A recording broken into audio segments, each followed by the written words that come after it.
That's funny. Yeah, so what do we want to say about early intervention?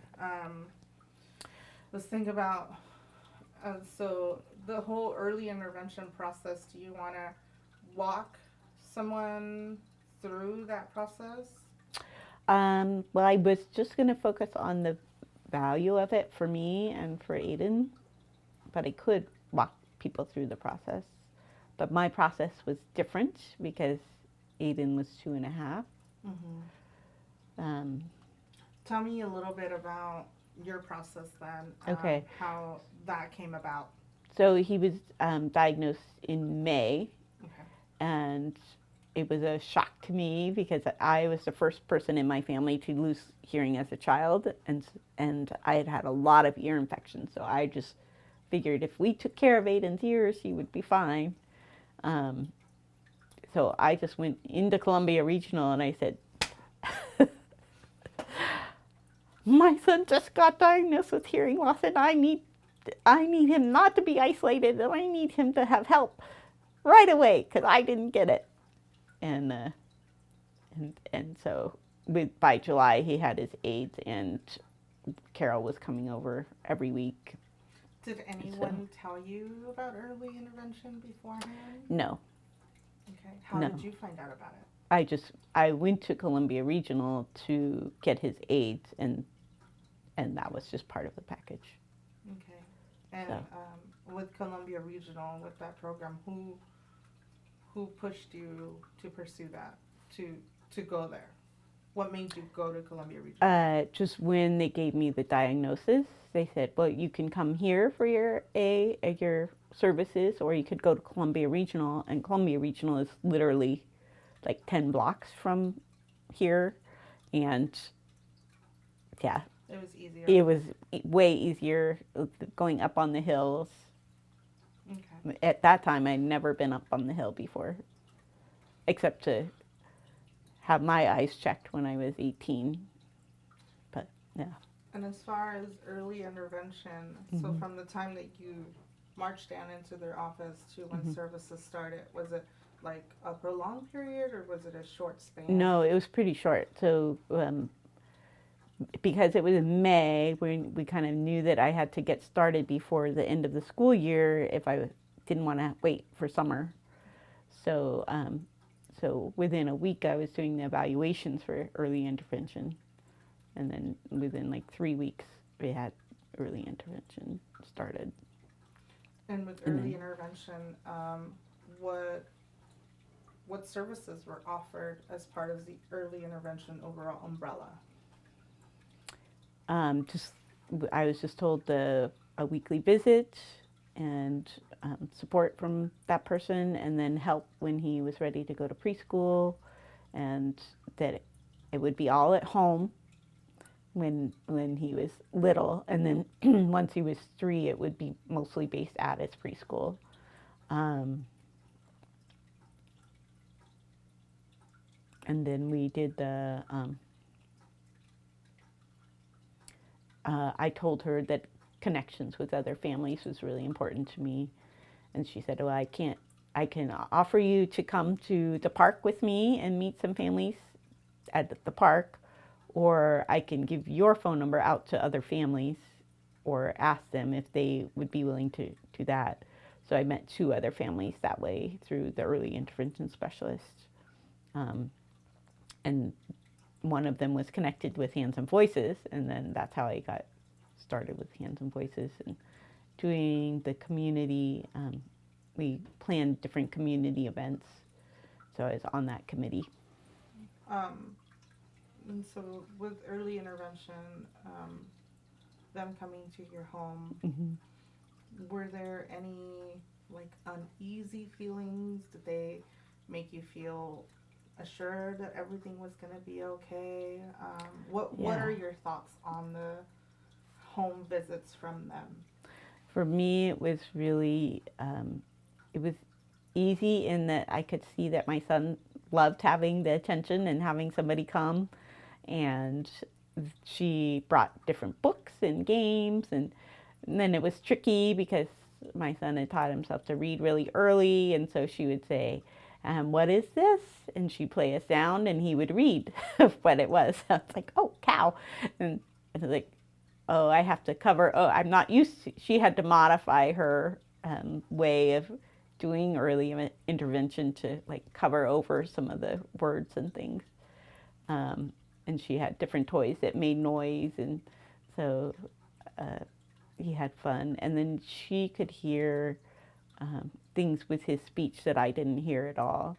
And she was really supportive of um, doing the sign or not doing sign, and that was helpful to me. I mean, she thought he was great. He thought she was great, and they had a great time. And I observed and did some things, but mostly it was them doing things together, and then her observing us, Aiden and I, doing things together.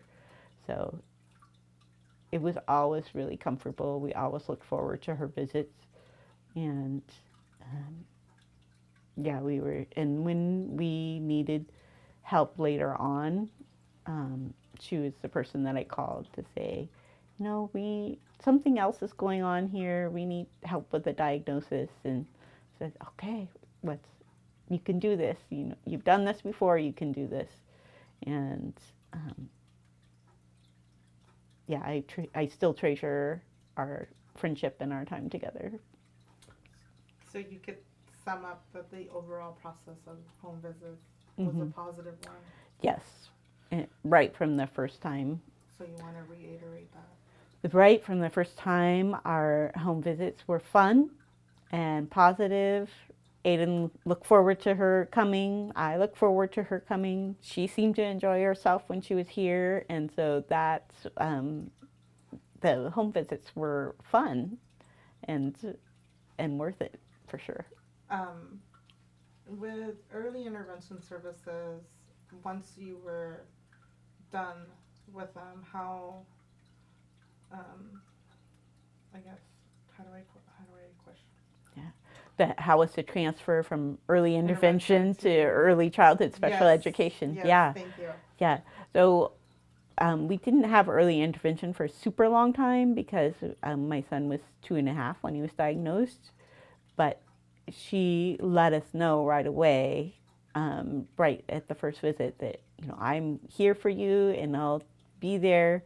But when he starts preschool, all the services will be from preschool, from the preschool side, and you'll still be consulted and you'll still participate.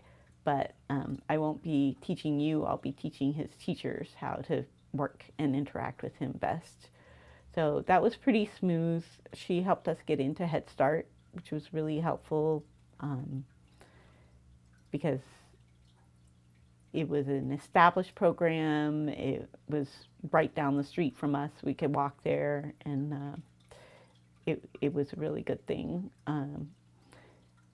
So that was pretty smooth. The transition from early childhood special education to school was harder because my son was really accelerated academically, and so he actually was kicked off of an IEP after kindergarten. And that was emotionally hard for me. I was like, third grade is when kids who are hard of hearing get behind because they can't.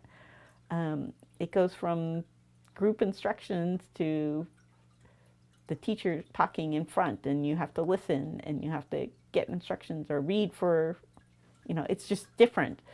And I was like, why can't you just keep him on until he's a fourth grader? And they're like, well, we just can't see that it's impacting his educational experience. And so we ended up getting an IEP in communications, and that fulfilled his needs for support for, with a 504 plan, he still would have gotten like an FM system from the school and things like that. But I wanted that legal responsibility, that they were legally responsible for making sure that he had access. And I didn't really know as much, but I knew that like a 504 plan was me and the counselor sitting down, and an IEP is a big team. It's the classroom teacher, the hearing specialist, the speech language pathologist. The vice principal sometimes, and so it just felt like uh, the the support needed to be there. So early intervention was easy. Early childhood special education was easy, and then getting to school was harder. That was a harder transition. Um, but my son's doing really well. He's about to start um, high school, and he's in his accelerated classes, and he's gonna do great things. Um, but it takes a lot of work. So, yeah. Um, one last question about early intervention. Mm-hmm. Um, so you mentioned you have a very positive relationship with your early interventionist. Mm-hmm. What about any of the early intervention coordinators or anybody else that you interacted with? Mm-hmm. Um, what is your take on just the process of the paperwork trail, I want to say? Yeah, I do. I mean, the evaluation process for early intervention is pretty extensive and pretty long. And, um, you know, they were doing vocabulary stuff with my son. And I'm like, yes, he could go further, but he's 3 and he could really use to go potty right about now. So can he, you know, I and like people were coming in to listen to him talk about his vocabulary words, right? They were standing in the doorway, and I'm like, I'm really proud of him. I'm really glad he can do this. There's lots of things he can't do as well, and he is only 3, and so let's be aware of that. But that day that I walked into Columbia Regional and was in tears and like, I want my son to be connected. Um, the director happened to be walking by, and she looked me right in the eyes and said, "He will be connected. He will have communication, and everything will be okay."